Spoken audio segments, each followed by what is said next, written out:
क्या है वो बड़ी खबर? कोरोना पर अमेरिका के एक्सपर्ट्स की एक रिपोर्ट आई है जो कि डराने वाली है। उनका दावा बहुत डराने वाला है। अगले 90 दिन में दुनिया की 10% आबादी संक्रमित होगी। ये एक्सपर्ट्स ने दावा किया है 3 महीनों में चीन की 60% आबादी कोरोना प्रभावित होगी।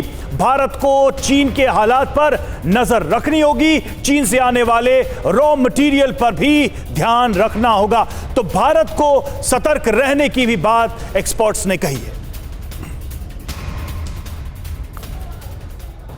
तो देखिए, अमेरिकी एक्सपर्ट्स का जिक्र हो रहा है और अमेरिकी एक्सपर्ट्स की बातें इसलिए भी चिंताजनक हैं क्योंकि चीन से आ रही तस्वीरें वाकई डराने वाली हैं और ये तस्वीरें दुनिया की चिंता बढ़ाने वाली हैं। आपको वो तमाम तस्वीरें दिखाएंगे, लेकिन पहले आपको चीन में कोरोना विस्फोट के कुछ नंबर्स दिखाते हैं जिससे आपको पता चलेगा कि ये कितना बड़ा संकट है। डेंजर जोन में है आधा चीन। अगले 90 दिन चीन पर भारी पड़ सकते हैं, इसकी आशंका है। 3 महीने 3 लहर, ये क्यों कहा जा रहा है? क्योंकि जो हालात समीर अभी वहां पर बने हुए हैं उसके तहत ये साफ हो चुका है कि ना वैक्सीन असर दिखा रही है, ना कोविड अप्रोप्रिएट बिहेवियर है, और यही वजह है कि चीन के अंदर हालात अब बद से बदतर हो चुके हैं। समीर, बिल्कुल। और चीन में कोरोना संक्रमण के आंकड़े बढ़ते हैं तो कहीं ना कहीं खतरा पूरी दुनिया के लिए भी बढ़ता है। पूरी दुनिया को सचेत हो जाने की जरूरत है। 60% लोगों के संक्रमित होने का अनुमान है। आप अंदाजा लगा सकते हैं किस तरह से बड़े पैमाने पर चीन में संक्रमण फैल रहा है।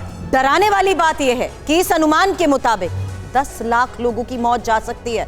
10 लाख लोग जान गंवा सकते हैं कोरोना की वजह से। इसीलिए अब भारत में इस बात को लेकर समीक्षा की जा रही है। चिंता की जरूरत नहीं है, लेकिन चौकस होने की जरूरत है। ऋतु रोहिणी इस वक्त हमें ज्वाइन कर चुकी है एयरपोर्ट से। ऋतु, मैंने आपसे थोड़ी देर पहले भी बात की थी, ट्रैक, ट्रीट और वैक्सीनेट। एयरपोर्ट एक ऐसी जगह है जहां पर इसकी सबसे ज्यादा जरूरत अभी बताई जा रही है। हालांकि देखते ही हैं कि बैठक में क्या नई एडवाइजरी जारी की जाती है, लेकिन कोविड अप्रोप्रिएट बिहेवियर किस तरीके से एयरपोर्ट पर लागू किया गया है, रियलिटी क्या है?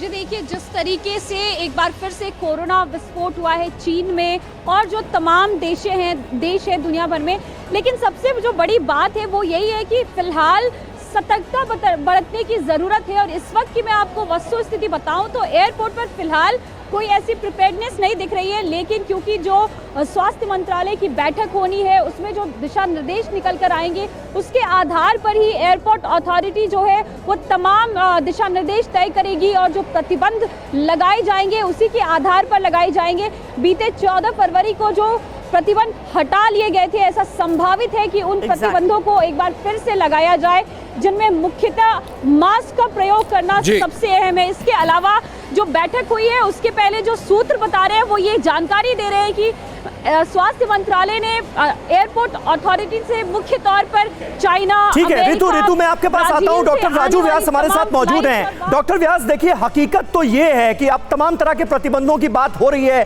कोविड गाइडलाइन को फॉलो कराने की बात हो रही है, लेकिन हकीकत तो ये है कि कोविड अप्रोप्रिएट बिहेवियर हम सब एक बार फिर भूल चुके हैं। एक बार फिर लापरवाहियों का आलम तो नजर आ रहा है। एयरपोर्ट जैसी जगह पर कोई मास्क तक नहीं लगा रहा है, हकीकत यह भी है।